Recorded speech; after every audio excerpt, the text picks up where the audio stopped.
This is not a listicle, not the clean, numbered, actionable sequence of steps that the word healed sometimes promises. The implication that there is a path with clear markers, a protocol that produces a predictable outcome, a before and after with a definitive line between them. The healing of avoidant attachment does not work like that. It does not have a completion date. It does not arrive as a moment of transformation after which the fear is gone and the walls are down and the closeness that was previously threatening becomes effortless. It arrives, if it arrives, as a gradual, non-linear, frequently interrupted, occasionally reversed process of becoming someone who has a different relationship with their own fear. Not a life without the fear, but a life in which the fear is no longer the primary author of the relational choices.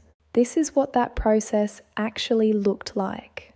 Not as a prescription. What worked here is not guaranteed to work for anyone else, because the avoidant attachment has a different shape in different people, and the healing requires contact with the specific shape of yours rather than with a generic model, but as an honest account.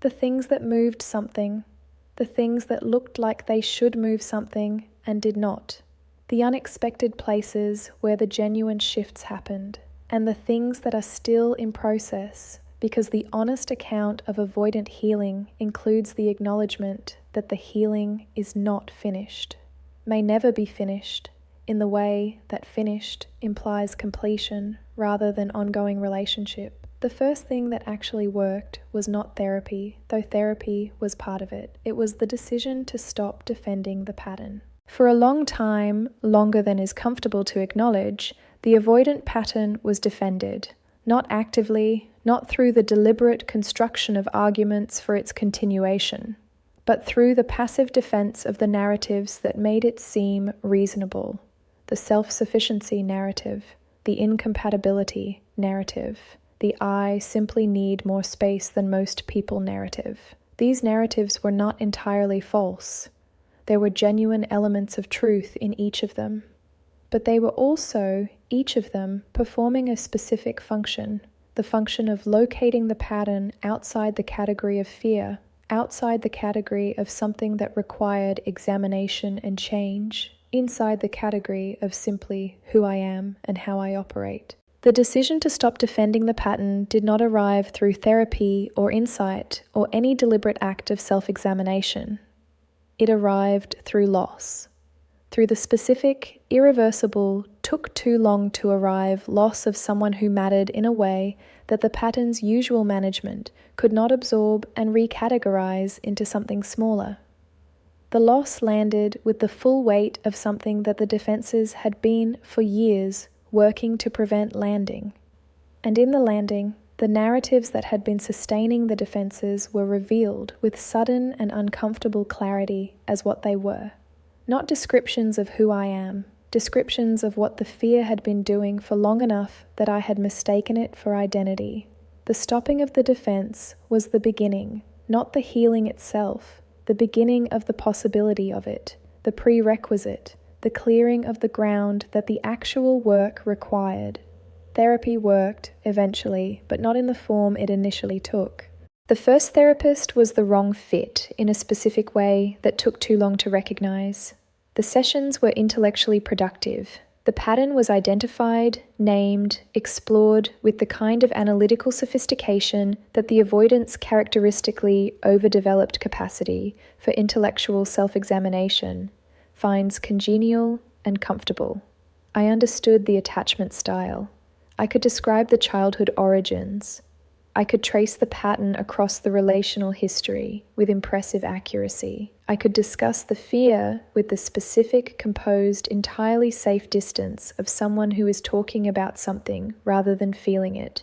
The understanding was real. The understanding changed nothing. What changed something was the therapist, found later, who would not let the understanding be sufficient, who noticed, with the specific and uncomfortable accuracy of someone who was actually paying attention rather than receiving the presentation, when the composure in the session was the management rather than the genuine state, who would stop the intellectual exploration at the moment it was becoming a way of not feeling and redirect, gently but consistently, toward the thing the intellect was being used to avoid. Who created, through the sustained quality of their presence and their refusal to be satisfied with the performed version of engagement, the specific conditions under which the interior had to be inhabited rather than analyzed? The being made to inhabit the interior was the most uncomfortable and the most genuinely productive thing the therapeutic process produced. Not the understanding, the feeling, the being required to actually feel, in the presence of someone who could hold the feeling without being destabilized by it. The things the suppression had been working against for decades. This is the distinction that matters for anyone considering therapy as part of avoidant healing. Not whether the therapist is knowledgeable about attachment theory. The knowledge is available. Most therapists have it. Whether the therapist creates the conditions under which the suppression cannot sustain itself. Whether they notice the management and gently, persistently decline to accept it as the full engagement. Whether they can hold the intensity of what surfaces when the management finally, in the safety of genuine therapeutic presence, is permitted to lower. The relationship work, the actual practice of being different in connection with another person, was the most difficult and the most essential part. Because avoidant attachment is a relational pattern, and relational patterns cannot be fully healed in the absence of relationship. They can be understood in the absence of relationship. They can be prepared for in the absence of relationship. But the actual, lived, neurologically meaningful rewiring of the association between closeness and threat, this requires the repeated corrective experience of closeness that does not produce the catastrophic outcome that the fear has always promised it would. This means relationships during the healing are not optional extras. They are the practice ground, the place where the theory gets tested against the reality of another person's presence and needs and the specific unavoidable discomfort of genuine intimacy. And the practice is imperfect. There will be retreats. There will be the management reasserting itself in moments of genuine closeness. There will be the familiar pattern surfacing despite the best intentions of someone who is actively working against it. The difference in the healing is what happens after the retreat. The healed avoidant, or more accurately, the avoidant who is genuinely in the process of healing, does not treat the retreat as the end of the engagement, does not allow the withdrawal to complete itself without the return and the acknowledgement and the specific, accountable engagement with what the withdrawal produced in the other person. The retreat happens. The difference is the coming back to it, the owning of it, the choosing against the avoidant's habitual tendency to let the retreat simply dissolve into the next period of proximity without direct address, to name it, to say, I withdrew, I know I withdrew, this is what I was feeling when I withdrew. I am sorry for what the withdrawing cost you.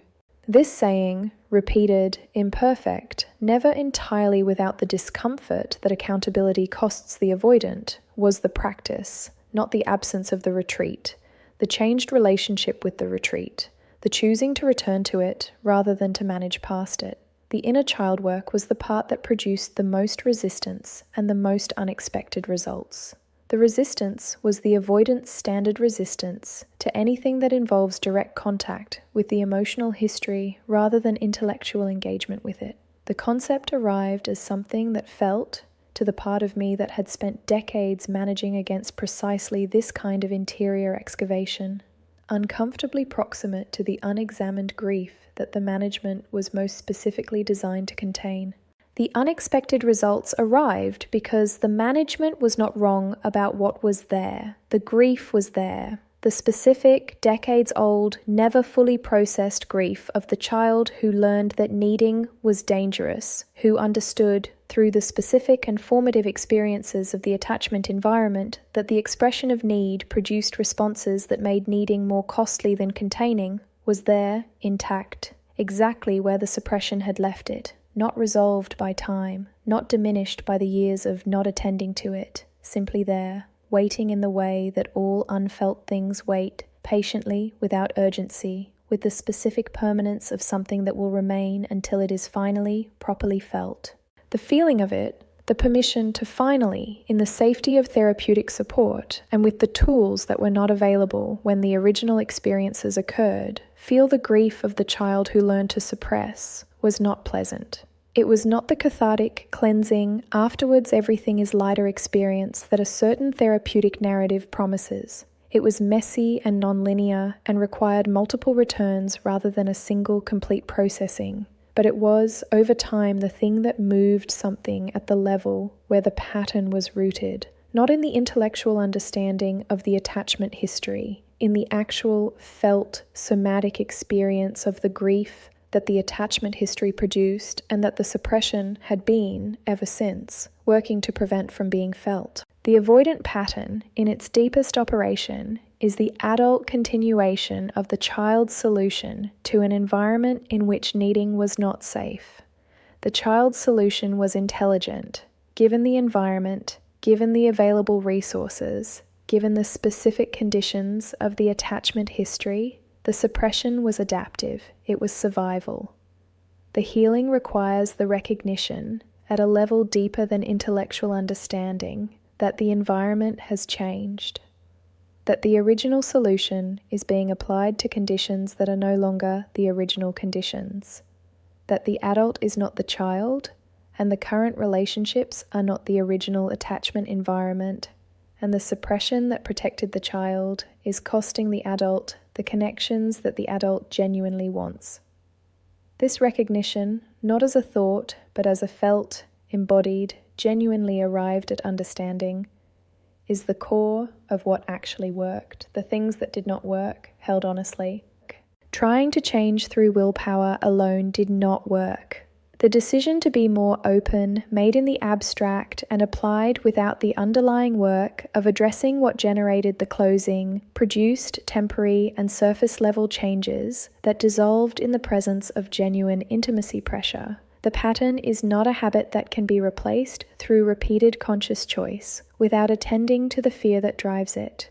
Reading about avoidant attachment did not work as the primary intervention, though it was useful as context. The intellectual understanding of the pattern and the intellectual understanding of why the pattern was formed is not sufficient to change the pattern. The pattern operates below the level where intellectual understanding has direct access. What is needed is not more understanding of the fear, it is the experiential, repeated, corrective encounter with the fear's falseness. The repeated, lived experience of closeness that does not produce the catastrophic outcome that the fear has always promised. Relationships with people who accommodated the pattern did not work as healing environments. The understanding partner who absorbed the withdrawals without requiring accountability, who adjusted themselves to the avoidance limitations without naming the adjustment, who made the pattern sustainable by providing the warmth that the retreating toward required. This partner was loved genuinely, but the relationship with them was not the healing environment because the environment was too comfortable. The pattern could run without consequence. The confrontation that genuine healing requires was not generated. The change was not motivated. The relationships that contributed to the healing, uncomfortably, imperfectly, at significant cost to both people, were the ones with people who would not absorb the pattern without naming it, who said with the specific, honest, non-aggressive directness of someone who valued themselves sufficiently to require better. I notice you withdrew. I notice it happened when we got close. I am not going to pretend it did not happen. What was that about? The naming created the accountability. The accountability created the practice. The practice, repeated, imperfect, over time, created the change. What the healing actually produced was not the absence of fear. The fear is still present. The intimacy pressure still arrives in the presence of genuine closeness. The instinct toward withdrawal is still the first instinct in the moments of genuine vulnerability.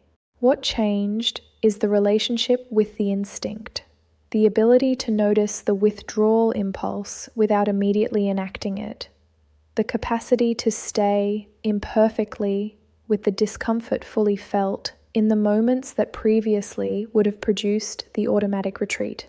The development through the repeated practice of staying, of the specific lived knowledge that the staying does not produce the catastrophic outcome the fear predicts.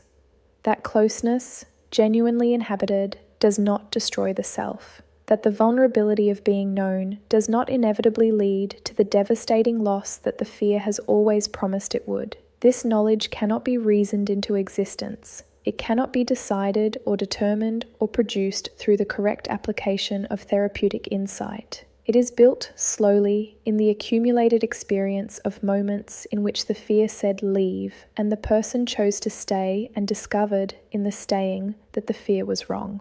The healing is the building of that knowledge, one stayed moment at a time, each one imperfect, each one a brick, each one more evidence against the fear's most foundational claim, that the self cannot survive the genuine intimacy it has always, beneath all the management and all the distance and all the elaborate, exhausting performance of not needing, been reaching for.